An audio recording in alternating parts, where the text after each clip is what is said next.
Hello and welcome to the video explanation for lesson 3 of the kindergarten force in motion unit.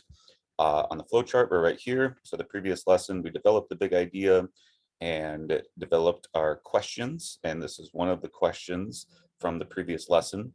To start out though, we're going to do a little math infusion. And I also want to say that it's possible this lesson might take 2 days. So it's lesson 3, but you might be able to get it in 1 day, depending on how much time you have for science, but there's a possibility it might take more than 1 day. So we like, in Assist Science, we like to infuse math and technology, engineering with the science, obviously, because it's a STEM focused curriculum. And we also understand that reading, writing, and math are the priority of most elementary schools. So this is a lesson where you're actually going to get some practice with an actual Common Core math standard. So it's this standard right here. And you're going to have the students practice measuring, because in the actual investigation, they're going to do some measuring. So you can see the instructions here. You might have to print this page separate, because if you print your thinking log front and back, it'll cut into the next page. So it's a possibility you might have to just pull this one out by itself. And you're going to have the students, or you could also give them a ruler too. That could be another possibility. But they're going to just measure the distance that these toy cars traveled.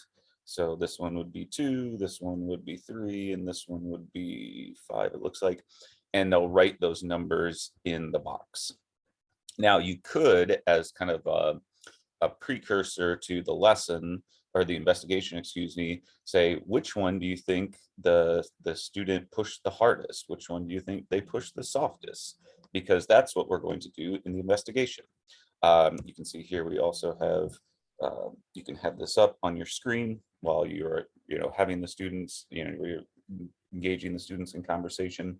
And then the actual investigation, you are going to get them in groups of, 3 or 4, depending on how you want to do it. And you're going to have one student, you're going to get an object. So you can get a toy car, a ball, whatever it might be. And you're going to have a pusher and a puller and a measurer and a recorder. Now, I know kids all want to take a turn pushing and pulling the object, so you'll probably have to rotate, maybe give everybody a turn, and maybe they can write down their own data. You also, might want to do this possibly if the weather's nice and it's the time of the year where it's nice. You could maybe do this outside, because you're going to have a lot of kids pushing and pulling objects in your room. Maybe if the gym is available, it might be a good place to do it, maybe the hallway. But you're going to get them in, like I said, groups of 3 or 4. You're going to need to get a tape measure or a meter stick, so something where they can just measure how far the object went. And you're going to have them first do pushes. So have them push it once hard, okay, and you can have them right here in the box. If they can't write out those words yet, you could just put H and S. And then they're going to measure how far it went. So they're going to, again, use the meter stick, and you might have to help them with that. And then how did it move? And this is a little redundant. It's just right push or pull. Okay, so they're going to do one hard push, one soft push, measure, measure, and then one hard pull and one soft pull. So if it's a toy car, a pull would just be, they would have to pull it backwards and basically have the car go backwards.